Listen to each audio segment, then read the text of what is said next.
Hello my friends, welcome back to Player Display. So today I have an interesting little figure here.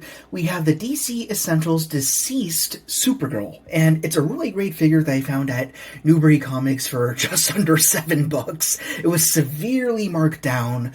If you don't know the DC Essentials line, it's one of those kind of stray DC action figure lines that existed just before McFarlane picked up the license. So DC Essentials, DC Direct, DC Multiverse, DC Universe, excuse me, those lines are now retired. They don't make figures from those lines anymore. McFarlane's pretty much doing everything right now, but every now and then you find one of these figures kind of just hanging around, usually on sale, and they're not bad. They're pretty interesting figures, pretty nice quality. They tend to recycle a lot of the same body molds quite a bit, but they usually do a very nice job at that. And the DCeased line, it's a little bit punny. It's DCeased, of course. That's one of the main representations of that. They made a Supergirl. They used the exact same body, plopped down the body that they used before, and just dropped a new head sculpt on it, and did a little bit of repaint with some blood, and of course the head sculpt is more zombified, obviously. So we're not going to do a full review on this figure. I mean, it's pretty old news, and frankly, there's just not a lot to talk about. Articulation's good, the sculpt job is great, and the paint's also very well done. There's just not a whole lot to say, but I'll at least show you the box. I mean, for records, or I suppose. It looks good. You got the window in there with 4 entries from the DCeased wave. You can still find some of them on Amazon or eBay pretty cheap. So you see DCeased, it's a pun, haha. And it's also based on a comic run from 2019, I believe it said over here. Yeah, so if you want to read up a little bit on what the DCeased line is, then hey, there you go. And there it is in French, Portuguese, I don't know. But yeah, they're pretty good figures. I've only had one other one before, and that's going to kind of segue into the reason why I'm doing this video to begin with. So if we put Supergirl over there, right next to her, I will put my customized DCeased Harley Quinn. And as you can see, there are a lot of differences between this figure as she came out straight from the box and this figure over here, who I have modded to death. For me, I feel like these figures, they don't fully justify the reuse of the bodies. Again, it's just a little bit of blood splatter, a new head, and new hands as well. I forgot to mention that before. But I like to go above and beyond with these, if I could find them for a good deal. So here we have our Harley Quinn. We'll have a little look at her before we get into the Supergirl and what I plan to do with her. But again, you got the redone head sculpt over here with some scarring, this really disgusting looking smile, and added some blood and everything everywhere. Also got a chain going around the neck. I don't know, it just adds a little more story to her character. We have some rips in her suit. We have a really big old gash down here around the ab portion. And I also managed to give her some new hands. I kind of had a knockoff Japanese figure. I don't remember how I acquired it, but I managed to cut off some ball joints from kind of this little rack that held all the hands together. And then I cut away, and then I glued them onto the stumps of the wrists, and I was able to hide them with those little white cuffs. Then I could plug on and off all the interchangeable hands. Like, I even have a little bit of lore. I have an ungloved hand over here, and you see the zombie bite. So that was very fun to do. I did this custom like 2 or 3 years ago, I think. And then you see all the rest of the scarification going all the way down, and yeah, it just makes these figures a lot more interesting when you customize them. So I'm going to be doing the same thing for Supergirl over here. I'm not sure if I'll go a lot further, if I'll keep things more subtle. I really just don't know.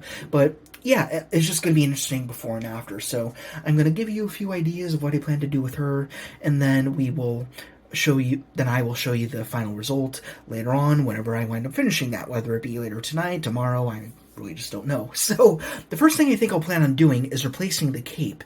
Don't get me wrong, it's a very nice cape. I really love the material. It's nice and soft. It's also a shorter cape, so that makes it easy to pose her around without it getting in the way, which is good. Although I feel like if I removed it with a cloth counterpart, then she'd have just a touch more articulation, so she could look a little bit more up. You have this hair that goes down here, and it does make things a little stuck. So if I simply remove this cape, which you can see is possible, I even pre-popped that little porthole in the back there.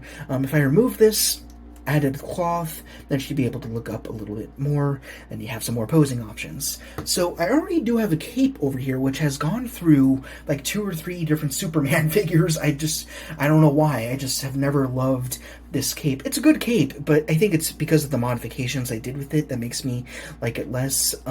It is a third-party cape. I've gotten from one of the sellers that we've discussed in the past. It is wired and everything. Although I kind of ruined it because I don't know what possessed me to do this. I glued on the plastic cape logo from, I believe, the Hush Superman, and I don't like it. It's always bugged the crap out of me. So what I'm going to do is peel it off, and then that will allow me to have a tattered cape. You see, it's already kind of ready to go. It's got a hole over there. So I'm just going to add some extra tattering. I'm going to darken up the color with some paint, and I will use this cape instead. I might keep it the same length as it already is, rather than shortening it. I was thinking about doing that before, but if you have these long wires, then why would we want to lose that, right? So I'm going to keep that, I think. Other things I'll do, I think I'll give her chains as well. Maybe instead of the neck, I'll do something around the wrists. Maybe her hands are tied up or something like that. And maybe I could even do like a kryptonite necklace, you know, something like to subdue this zombie or something like that. Or she knew she was about to turn, then she put a kryptonite necklace around herself before she turned to the other side or something like that. So I don't know, just some fun ideas I had with this figure. I was also considering replacing the skirt with maybe this cape material. Like if I were to cut the cape, I'd have a lot of excess. I could wrap it around or something like that, and that would give her some more articulation, but not enough. And I just really love the sculpting detail that they did down here at the skirt, so I'm actually going to keep that. Aside from that, I'm going to do exactly what I did over here with Harley Quinn in terms of having some rips in the cloth and stuff like that, so I'll need to match the slightly grayed out flesh tone, and then just paint in a little bit of a few slashes going throughout the blue, maybe down here on the boots as well. Maybe not as much on the boots, because those would be more of a spandexy material. Up here it's more cloth. But yeah, just something to think about. And down here, I don't know, maybe I'll just darken up the color. I'm not sure how I'd rip that up necessarily. But yeah, I'm going to have a little fun with this, see what we can do. And then I'm not sure when I'll come back with the final results, but we'll see what we have. See you then. Alright, here we are again with my DCeased Supergirl, and obviously she is totally modded up. This took me about 3 or 4 hours to do, roughly, just thinking about the paints, just doing everything as precisely as I could. I did all the paint with acrylics. As you can see, I already threw on that cape and everything. So yeah, let's just take a deeper look. I have her pre-posed, so we'll just have a little look at her as we turn her around. I guess we'll start at the profile and just talk about everything I did as we move on the way down. I bloodied up the head quite a bit, not too much, but I've given her some bloody tears. I thought that would look pretty interesting. A little bit of a gash on the side of her jaw, and just made her look all the more gnarly. And I also gave the hair a little bit more of a wash. It was a little too clean, so I put in some black, some soot, I guess, and then a little bit of blood as well. Obviously, if you have a zombie character, they're going to get a little bit messy, as they should. Down on the torso, this is one of my biggest changes from the concept I had. I said I was going to do a kryptonite necklace or something. But to add to the story, I figured, instead, how about this Supergirl got shot by kryptonite bullets, and that's what allowed her to get bit? Maybe she got in a scuffle with Lex Luthor or something like that. So I have a piece of kryptonite over here on the top of her chest and down here in her abs, so she got shot twice. And the way that I create kryptonite or crystals is I use the leftover sprues from model kits that are on the transparent side. So sometimes they're clear, they could be blue, red, green. They're very good for lightsabers too. And then basically what I did is I got some wire cutters and trimmed them up to make them look almost I don't know, pointy, polygonal, whatever you want to call them, just so they seem a little bit more jagged and uneven. And then all I had to do is cut one side totally flat, so that way I could glue it straight onto her body. And it looks like she was impaled by some kryptonite, so I think that makes her look a lot of fun. The only downside to that is now I can't technically get her on a fight stand, because first of all, that crystal would be in the way, although I guess I could mounted up on that leg. In fact, I already have, and she looks great. And second one, be lore accurate if she was on a flight stand, because she has kryptonite in her now, so now she technically is not supposed to be able to fly.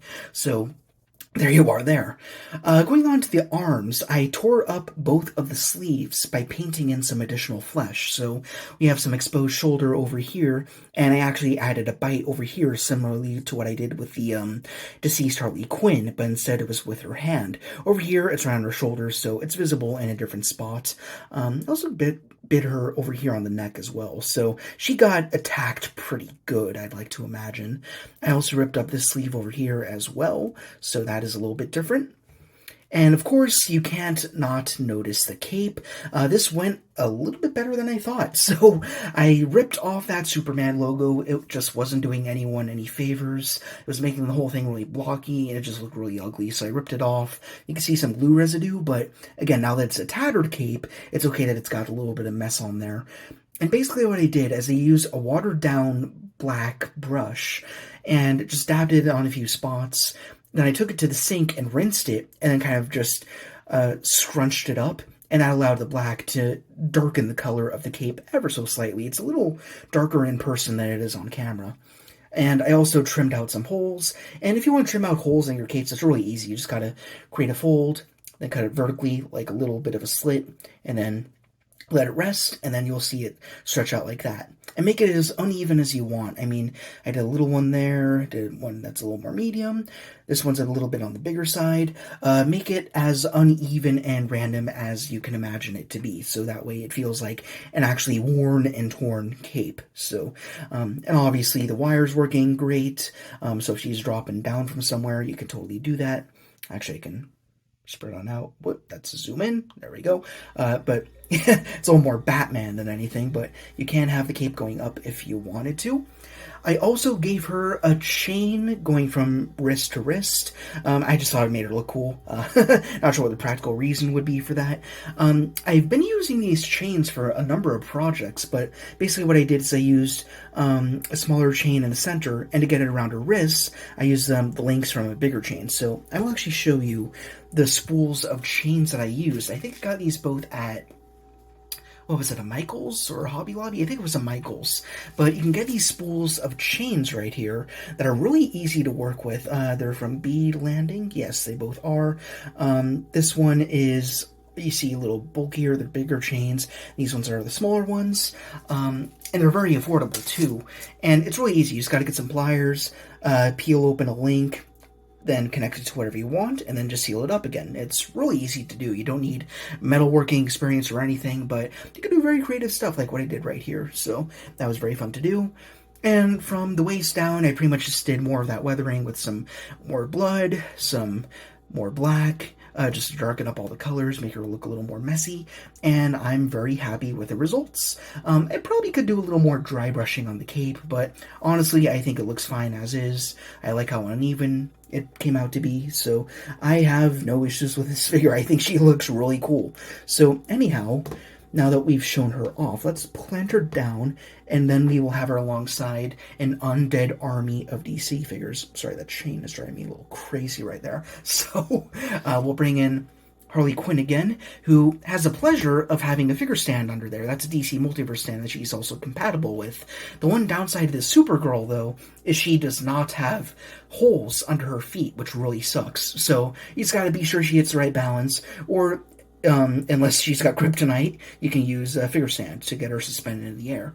But if you want them compared to your McFarlane Flare, we will also bring in the DC versus Vampires Superman over here. So you got her cousin, and he's looking really awesome. That is a custom soft goods cape also, which we have looked at before. Not made by me, but if you want to check out our little tutorial on that, then you can. And they'll also give you a link to the seller as well, if you want to get one for yourself.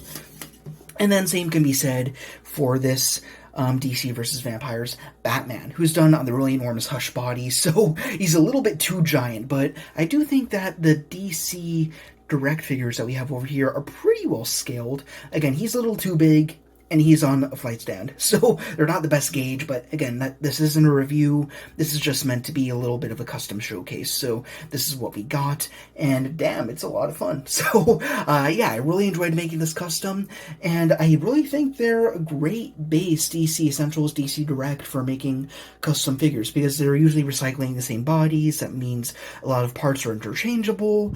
It's really easy to take things off. I didn't even need a knife to remove that little tiny cape, so that was really easy to do. Might keep it, might chuck it, don't know yet, but yeah, really great figures. Just have a little bit of paint and a keen eye for creativity, and you can get pretty far. So yeah, that's about it. So I hope you enjoy this little custom showcase, and if you did, then please, as per usual, be sure to Like, comment, ring the bell to be notified of our latest arrivals, and subscribe. This is the editor speaking, humbly reminding you to support the pod Patreon in the description to guarantee new content every single week. Thank you guys very much for watching. Rock on, and I will see you all later.